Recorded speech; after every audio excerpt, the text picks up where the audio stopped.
Sup with it, guys, you got Excellent Name here, back again for a new Draft League analysis.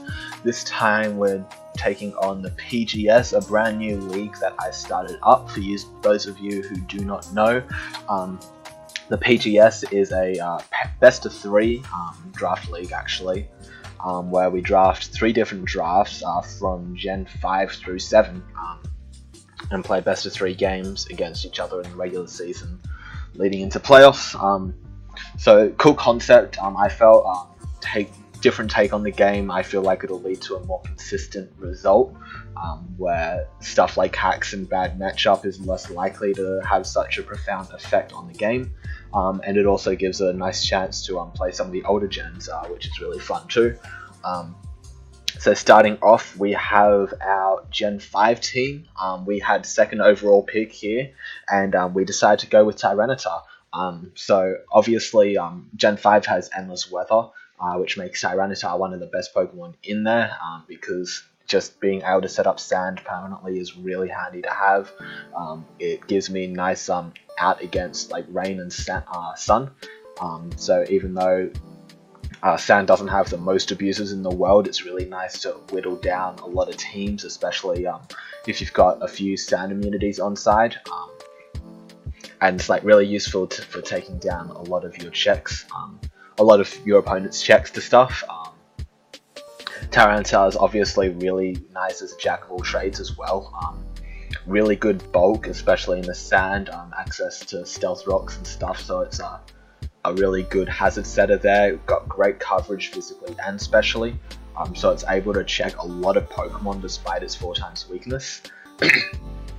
Obviously that 4x weakness is going to make it a lot easier to deal with in Draft League than it is on the ladder, which does nerf it a little bit, but like all these options that I'm going through right here just make it really powerful, really useful pick overall. Just like the fantastic roll compression and its ability to do so much for a team, deal with so many different Pokemon, it's just really useful, and I felt like it would be a worthwhile first pick. Was definitely tossing up between this and Latios, but decided to go with this instead, which I somewhat regret in a way, because it definitely did nerf the Dragon type that I had to end up getting. But I still feel like it was worth it. Next up, we decided to go with Scizor. Coming back on the wheel pick, a lot of the really good steel types are already going, stuff like Ferrothorn, Heatran, etc. were all going, so I definitely wanted to nab this up quick. Scizor is of course really strong, given that there are no fairy types, which means that the steel type is going to be a lot more important for dealing with those pesky dragons. Technician boosted bullet punches are going to tear through a lot of teams, and obviously it works really well as a nice U-turn pivot. It gets really good sword stance sets and choice banded sets. It's not going to be doing like too many different things necessarily, but you know, it does have that nice natural bulk, that really high power, and like I said before, a great pivot, so I felt like this would be a really nice steel type to pick.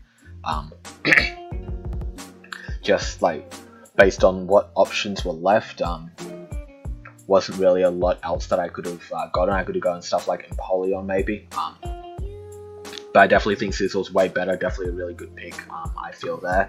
And then next of all, we got Alakazam. Alakazam is of course a really strong psychic type in this gen, especially with Magic Guard.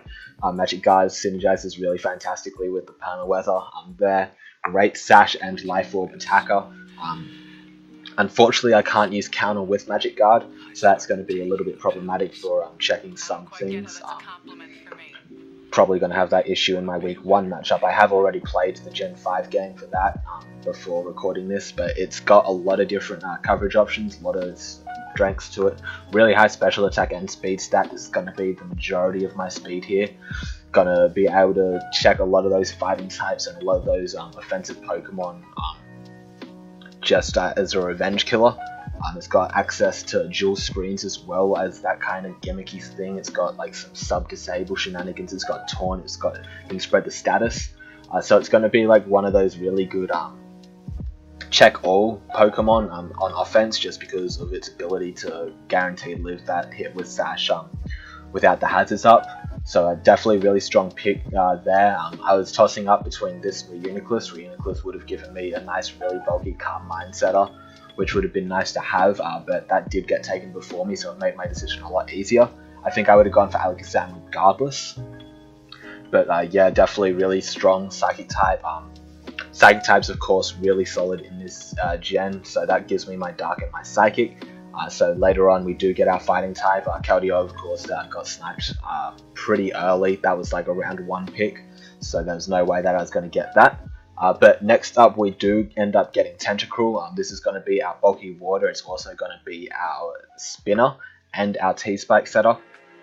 So a lot of responsibility on this Pokemon. It's going to be a Pokemon that I haven't really used all that much personally, but it's definitely really solid support Pokemon. If you don't know, Defog doesn't actually work in Gen 5. It only started removing hazards in Gen 6. So Spin's a lot more important, and Tentacruel is one of the better ones. It doesn't really like threaten the Spin blockers too effectively necessarily, but it can set up the T-Spikes, which is going to be really handy. Spread burns with Scald and stuff like that. Set up what like knock off items, remove stat changes, etc. It's just like a really nice support bundle, and with a great base 100 speed tier and decent special attack, it's not going to be like too passive for this team, which is definitely something that I appreciate about it. Going to be able to do a lot for the team. Definitely got it for that support thing, great water type. But next of all, we ended up getting Flygon for our Dragon. It was really nice, cheap budget type of pick. It was only 12 points. We actually ran one of those point system things. It's 8 Pokemon format, and that 18 point, like 95 points or whatever. You know the system I'm talking about.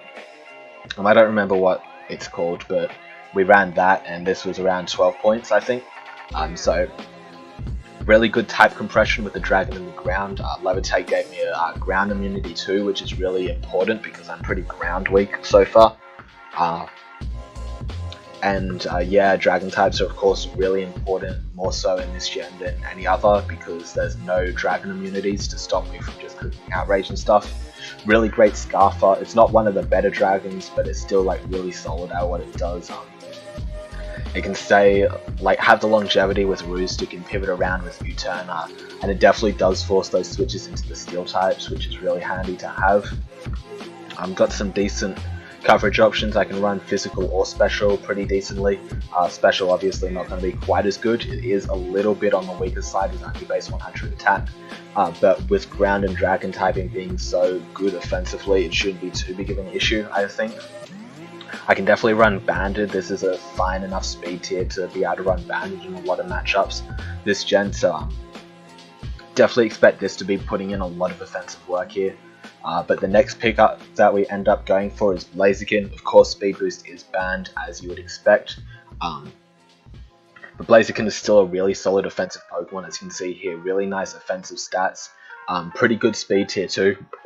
So I think this is going to be a really solid fighting type, especially with Pursuit support from the Tita. And of course, because I do have the Zam, that would have been one of the prime revenge killers. Get some really nice mixed options. Of course, it's going to get the high jump kick and the flare blitz and stuff like that, but it also has the fire punch, fire blast and focus blast options on the special side, as well as a little bit of coverage there. I can set up with agility or flame charge. Can take out on those like flying types of Stone Edge, Thunder Punch, etc. I can set up Swords Dances. It does get Baton Pass, and Baton Pass is legal when passing single stats. We did decide to ban Speed Boost plus Baton Pass and passing speed plus any other boosts, but outside of that, Baton Pass is good to go. So definitely have those options. We can Will-O-Wisp as a lure type of thing. So really solid offensive Pokemon with some nice like little niche options to catch opponents off guard there.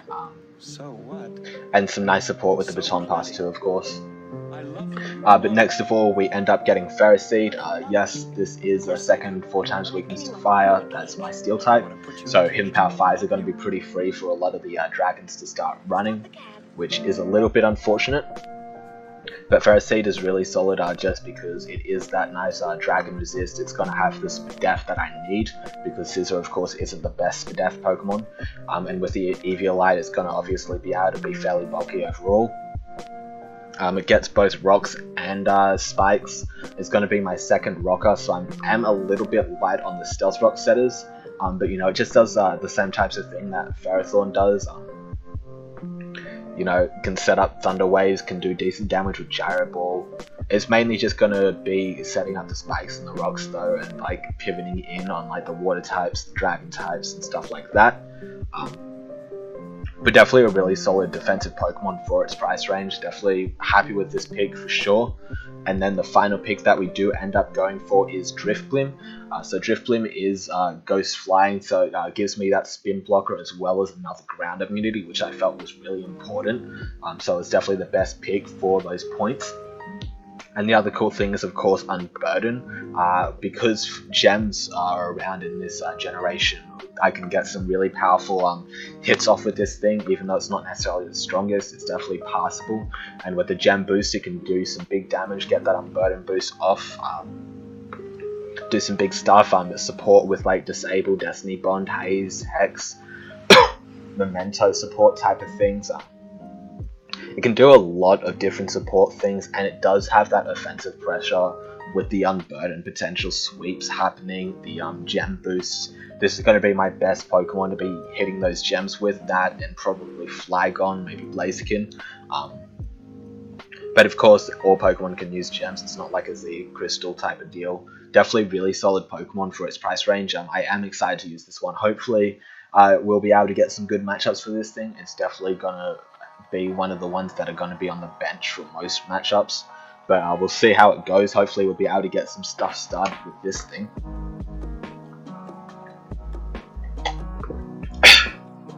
But next up we have the Gen 6 draft. I got the 7th pick.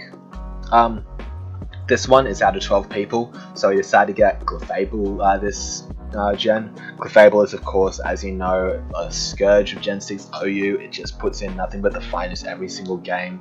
One of the most centralizing Pokemon in the tier just because of its insane bulk and its ability to sweep almost any team from any stage with Calm Mind, especially with T-Wave putting in the work there.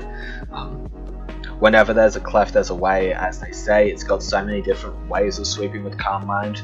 I can run Psyshock to beat other Calm Mind setters. I can run Ice Beam for stuff like the Blitzcores and whatnot. Flamethrower to beat down the Steel types. T-Wave to beat off all the offensive Pokemon, and just Soft-Boiled Stall until I get a Power or something like that. I can run Cosmic Power on this thing. I can run more support set with like Unaware, Wish, Protect type of thing to really support the team against setup sweepers and give me a Cleric. Of course it is a rocker as well, which is really handy to have. So I felt like this would be a great pick. What I originally was hoping for would be Heatran, Mega Latios to pair with this. But both of those actually went round 1, which really surprised me. I didn't think Heatran would be considered that exciting for anyone to use. It's not really one of the more popular Pokemon in Draft League, and Mega Latios is of course a lot worse. This Gen 8 is in Gen 7 and isn't even OU by usage, but still got picked up earlier than I was hoping for, so I decided to get Exegil instead. Definitely really still a really solid Pokemon, of course. Great stats, great typing as well. Gonna be able to be a really effective support Pokemon as well as an offensive presence. Pretty decent speed tier as well to kind of stagger them out a little bit.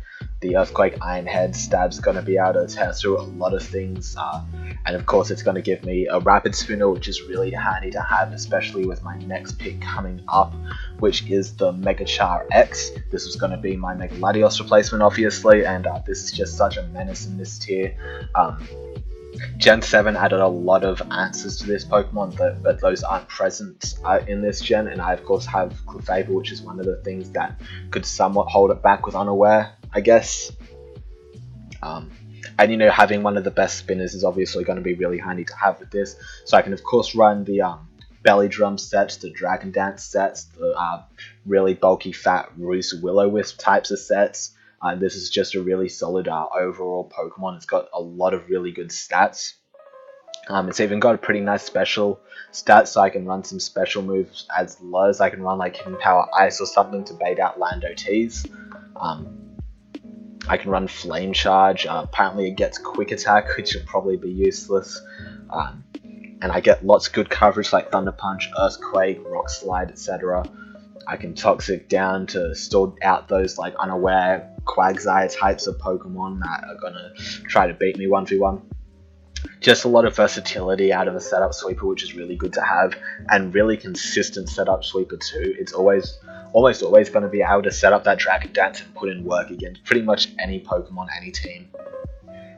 And it's I have the support for it, especially with my next pick, which is the Starmie, giving me a second spin option. So I'm definitely not lacking on the hazard removal at this point. Starmie is of course a really solid Pokemon. Definitely got very decent bulk, passable bulk. Analytic is going to be able to give it a lot of power when it's forcing out switches, which it is able to do with that nice speed tier. Really good support with like Recover, T-Wave, Rapid Spin, and of course just really nice coverage with like Bolt Beam, Hydro Pump, Psychic as dual stabs. It gets Refresh type to deal with stuff like Bishop, etc. And of course like Trick, even if I wanted to run that. So yeah, it's definitely got a lot of options here. It's going to be my main water type on this team, so definitely want to get a good one for that, and just to have that second spinner is really handy for that Charizard, especially considering that my other main offensive presence is also going to be Rock Weak. We end up with Thundurus, which was an unfortunate snipe for me, but Thundurus is still very solid Pokemon. Of course, it's going to give me another nice speed tier to stagger it out, 100, 111, 115 type of deals, so that's pretty nice to have. It's good physical and special, especially with Defiant going to be able to be a defog swappion, sorry. Prankster T-Wave is of course going to be a really solid viable strategy, which I'll definitely be wanting to use in this gen. T-Wave is obviously fantastic. Nasty Plot Sweeper is one of the best. It definitely helps out a lot with the water types and stuff that Charizard's going to struggle with, and Charizard's going to help with the grass types that Thundurus struggles with, and Starmie's going to help out both with the ground types. So I feel like my offensive cores here are really nice looking. My bulk's really nice looking with the Clefable, Exeggutor, Charizard stuff. So I'm definitely a fan of this. This is a great Stall Breaker as well with Taunt. It's a great pivot with U-Turn Volt Switch.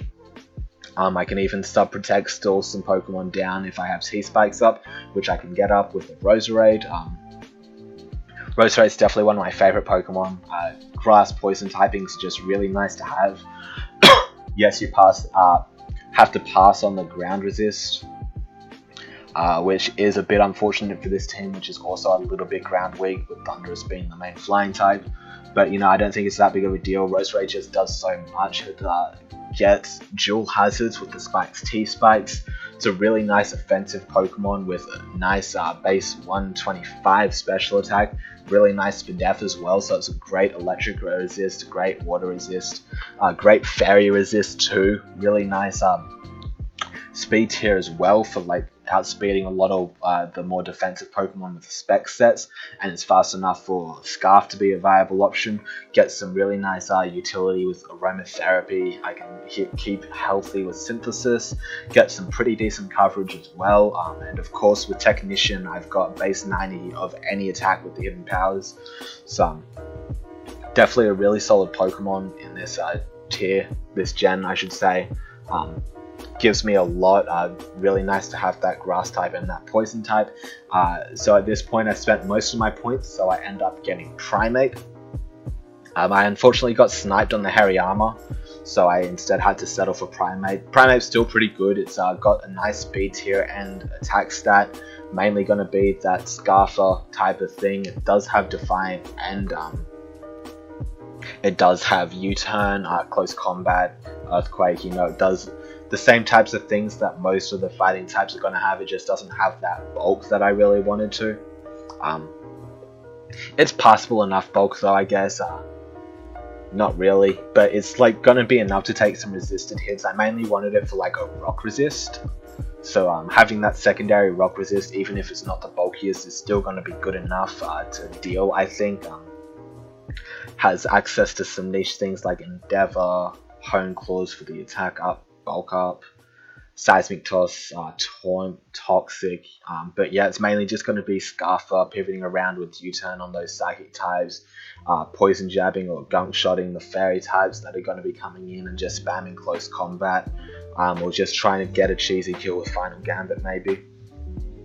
But then the final pickup that we end up going for is Hippopotas. Originally I didn't plan on getting this thing, but I kind of ran out of points, so I didn't really have that many other options.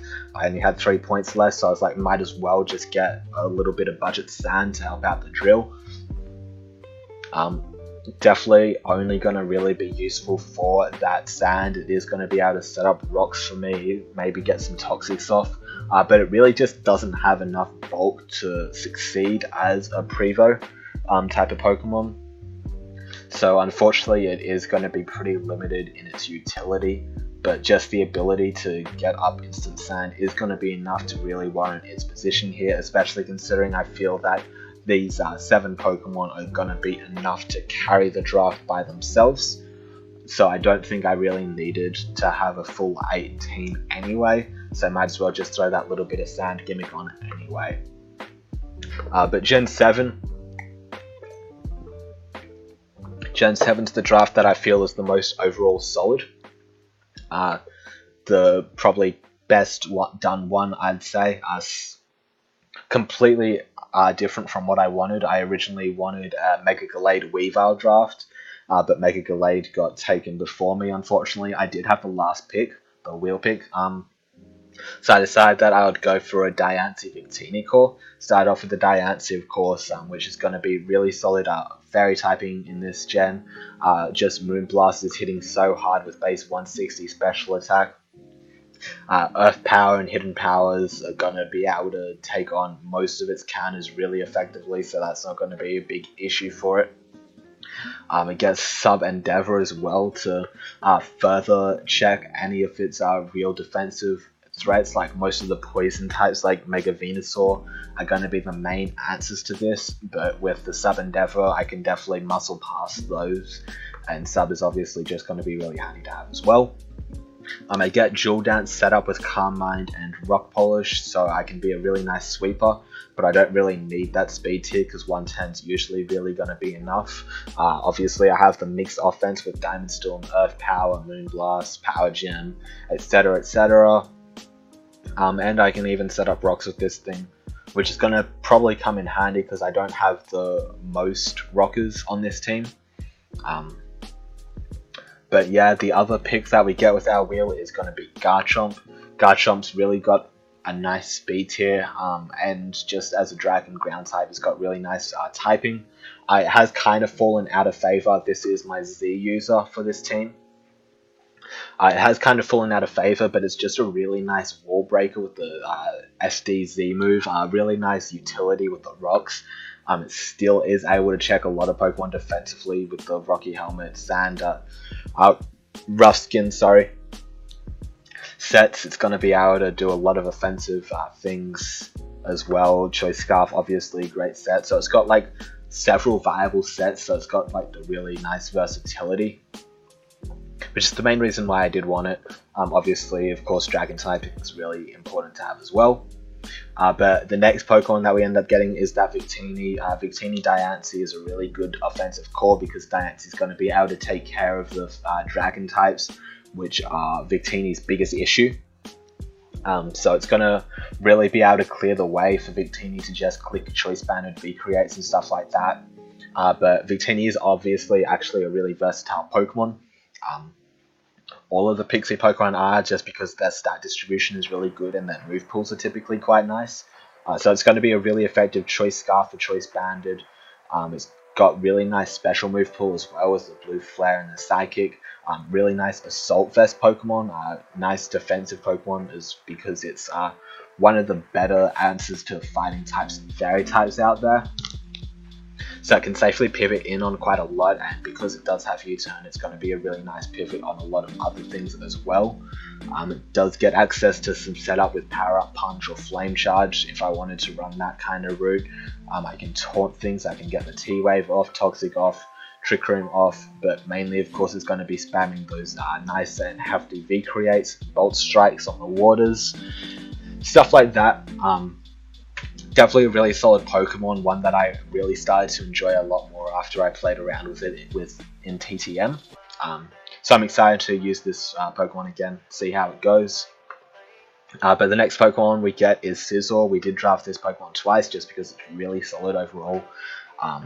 And I already kind of went over what Scizor does, but of course in Gen 7 it can defog now, which is going to be a really important thing, because hazard removal is going to be really nice to have when you have a Victini. You want to keep hazards off at all times. Swords Dance is still a really viable set. Choice Band, maybe not quite as much so, but still really solid to have. Knockoff is going to be a lot better now. It's going to be a lot more useful as a Pursuit Trapper on this team than on the Gen 5 team, because Gen 5 obviously had the Tita. And yeah, just as a Swords Dance setter as well, definitely going to be really solid to run with that. So yeah, looking forward to using that to pivot into the Victini a lot. Another pivot that we got here is Rotom Wash. This is going to be my bulky water. And Rotom Wash just gives me another defog user, another pivot for the Victini, for the Mega Diancie to get in. Going to be able to cripple a lot of the attackers with T-Waves and Will-O-Wisps. Hydro Pump to break through most of the ground types that are going to want to pivot in on it, which means that the main Pokemon that I want to kind of come in on this are going to be the Dragon types and the Grass types, which Diancie and Victini obviously love taking on. So really great offensive synergy there. It does also get Dual Screens, which is going to be really nice for setting up with Garchomp and Scizor. So just a lot of support that really fits the theme of this team. And then next pick we end up getting Roserade. Once again, love Roserade, great Pokemon. Definitely going to be doing the same types of things that it was doing in Gen 7. Great Electric Resist, great Water Resist, great Fairy Resist. Going to be setting up those dual hazards really nicely. Going to be supporting with the Aromatherapy, with the Synthesis to keep it in the game for a while. And of course it's going to be a really solid offensive Pokemon with that nice beefy special attack and speed stat to run the Specs and the Scarfs and the Life Orbs, and to spread Sleep Powders as well. So yeah, the next Pokemon that we end up getting is Sork. Sork's definitely a really fun Pokemon, one that I haven't actually used all that much. It's one that I was a really big fan of in Gen 5. Never actually really used it, it's just one that I liked, I guess. It's not as fast as you would like it, but it does have a nice 125 attack stat, and it does have some really good abilities. Sturdy is of course going to keep it, give it that guaranteed hit off, and Mold Breaker can be really nice for like unaware Pokemon and stuff like that. But mainly it's going to be Sturdy that I'll run. It does have the bulk to really run bulk up effectively. It gets some pretty decent coverage, the same types of coverage that you expect from most fighting types. Most of the low tier fighting types are pretty much going to be doing the same thing, just like most of the low tier electric types will. So there's not a lot setting this one apart from any of the others. So it was 6 points, and that was the amount of points that I wanted to spend on it. So I did decide to pick up the Sork. It's going to be interesting to use it and see how it goes. Last pick we ended up getting is Kecleon. Kecleon is such a good Pokemon.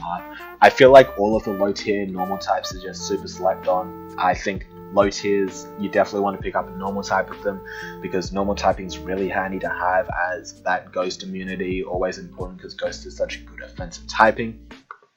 This crazy Spadef stat is going to be really useful against those ghosts as well.